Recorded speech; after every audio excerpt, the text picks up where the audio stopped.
Vous savez, à Québec, on a un patrimoine bâti exceptionnel et qui a une valeur monétaire, certes, mais surtout une valeur culturelle, historique très, très importante. Quand on pense au patrimoine, on pense bien entendu au Vieux-Québec, au Trait-Carré et au Grand Domaine de Sillery.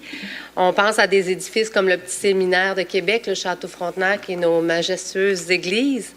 Mais il ne faudrait surtout pas oublier le site patrimonial de Beauport, étiré tout le long de l'avenue Royale, qui nous offre des bijoux de maison patrimoniales et qui nous offre surtout une fenêtre sur notre passé. Évidemment, ces belles d'autrefois requièrent un entretien particulier. Il faut les bichonner.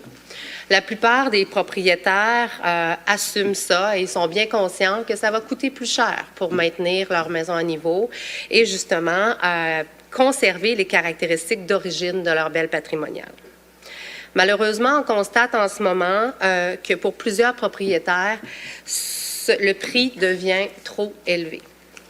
On demande à nos citoyens d'effectuer des travaux exemplaires dans un contexte où les coûts d'entretien sont à la hausse et l'inflation galopante.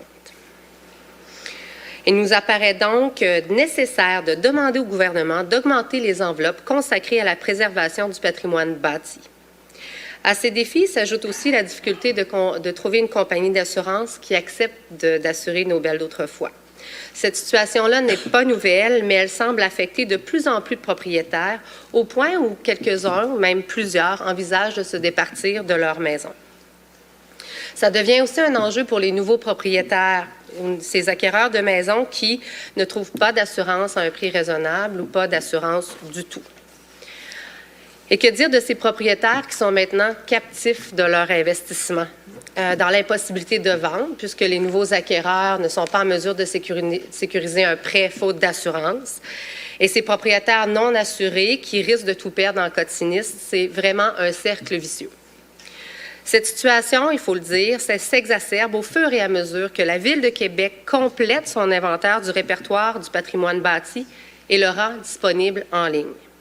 Les informations contenues dans les fiches contribuent indéniablement à la décision de certains assureurs de s'éloigner du patrimoine. Si on veut que la situation ne cesse de s'aggraver, c'est maintenant qu'il faut agir et nous demandons que le ministère de la Culture et des Communications du Québec intervienne pour éviter qu'on perde de plus en plus de maisons patrimoniales. C'est le ministère qui reconnaît la valeur justement patrimoniale des immeubles. Il faut donc s'assurer, donner plutôt les moyens aux citoyens de préserver leur demeure.